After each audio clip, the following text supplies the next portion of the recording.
कांग्रेसियों के अनुसार कंप्यूटर क्रांति के जनक राजीव गांधी जी के परिवार के लोग अब कंप्यूटर एरा से क्वांटम एरा में आते आते पर्ची से चुनाव कराने के लिए जोर डालने लगे। और यह भी मैं बताना चाहता हूं कि पर्ची के बारे में बहुत सारी चर्चाएं होती थी, कैसे बूथ कैप्चरिंग और मतपेटियां लुटती थी, वो एक अलग विषय है।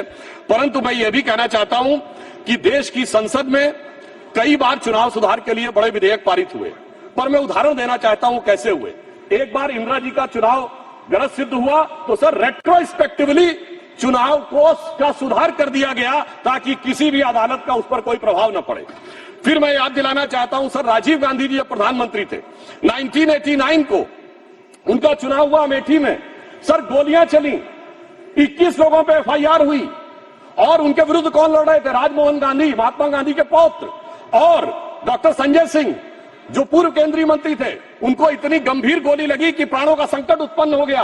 और आरोप यह था कि प्रधानमंत्री जी के पक्ष में, और ये पुलिस की गोली नहीं थी, क्रॉस फायरिंग हो रही थी, जिसके बारे में उस समय कई अंतर्राष्ट्रीय मीडिया ने 26 नवंबर को लिखा कि भारत के 42 वर्ष के इतिहास में संभवतः ये सबसे हिंसक चुनावों में से एक। अब इसके बाद आप आइए साहब, इसके बाद हम आगे बढ़ते हैं तो वर्तमान यूपीए सरकार का दौर आता है। और उस समय बहुत से लोगों को यह तथ्य ध्यान नहीं होगा, वैसे तो नेहरू परिवार और बच्चन परिवार के बीच में बहुत मधुर संबंध थे, पर कभी कभी ज्यादा मिठास होने से डायबिटीज हो जाती है। तो वो दौर था 2006 में जया बच्चन जी की सदस्यता चली गई ऑफिस ऑफ प्रॉफिट के मुद्दे पे, क्योंकि उत्तर प्रदेश सरकार का एक पद था। अब सर यही आरोप लग गया और सोनिया गांधी जी जो उस समय नेशनल एडवाइजरी काउंसिल की चेयरमैन थी, उन पर भी ऑफिस ऑफ प्रॉफिट का विषय लग गया और इस कारण से उनकी सदस्यता भी चली गई। मगर सभापति महोदय, जो आज संविधान की दुहाई देने की बात करते हैं, सोनिया जी जब तक चुनाव दोबारा गईं, लड़के आईं, तब तक चुनाव में संशोधन करके ऑफिस ऑफ प्रॉफिट का नियम ही बदल दिया गया ताकि पीएम ने सुपर पीएम की पदवी को सुरक्षित कर दिया। अब मैं यह भी बताना चाहता हूं सर, उसके बाद वास्तविक अर्थों में चुनाव सुधार की शुरुआत तब हुई जब भारतीय जनता पार्टी शक्तिशाली हुई, 1990 का दशक, और ये देश की यूनिपोलर पॉलिटिक्स बाइपोलर हुई। वोटर आईडी कार्ड 1993 में आया, केंद्रीय सुरक्षा बलों की तैनाती 1996 में प्रारंभ हुई।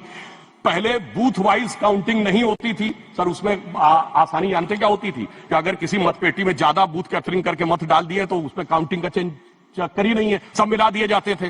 वो शुरू हुई। अटल जी की सरकार के समय में सीसीटीवी का प्रयोग शुरू हुआ, पहले प्रायोगिक तौर के ऊपर, और 2005 से सीसीटीवी की परमानेंट सीसीटीवी यूज होने लगा। अब इसे महज संयोग ही माने कि 2005 के बाद से कभी राजद और कांग्रेस को बिहार में बहुमत का अधिकार नहीं मिला। जब मोदी जी की सरकार आई तो हमने क्या किया कि जो पॉलिटिकल पार्टीज को कैश डोनेशन मिलता था उसे 20,000 से घटाकर 2,000 किया और सिलेक्टेड उनके ऊपर वीवीपैट की व्यवस्था सुनिश्चित कराई।